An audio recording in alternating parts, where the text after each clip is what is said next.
हम लोग की जनसंख्या ज्यादा।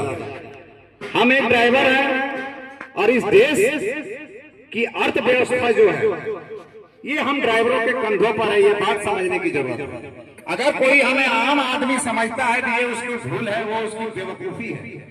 हम उन्हें बताना चाहते हैं कि हम ड्राइवर भाई कोई आम नहीं है, हम खास हैं, इस देश के लिए खास हैं।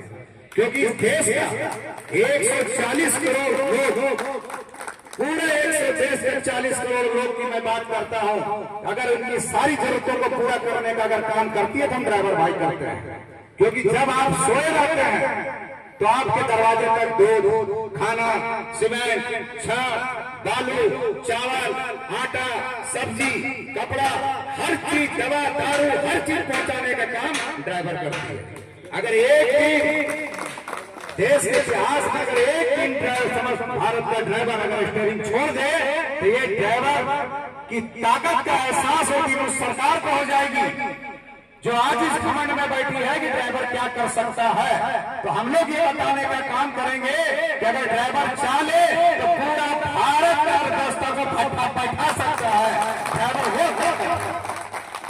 इसके लिए हमें कोई बड़ी लड़ाई लड़ने की जरूरत नहीं, हमें कोई हथियार उठाने की जरूरत नहीं है और नहीं हमें गोली, लाठी, डंडा, बम कुछ चलाने की जरूरत है।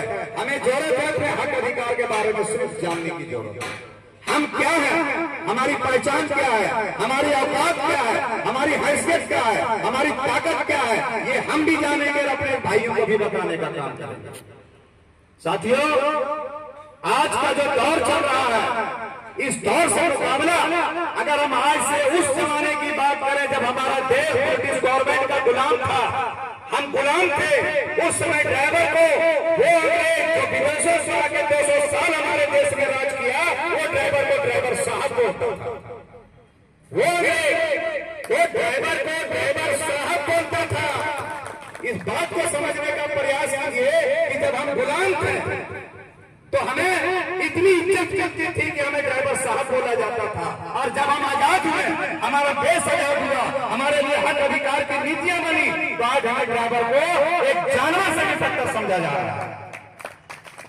ये कमजोरी सरकार की नहीं है, ये कमजोरी सिस्टम की नहीं है, ये कमजोरी हम लोगों के अंदर है।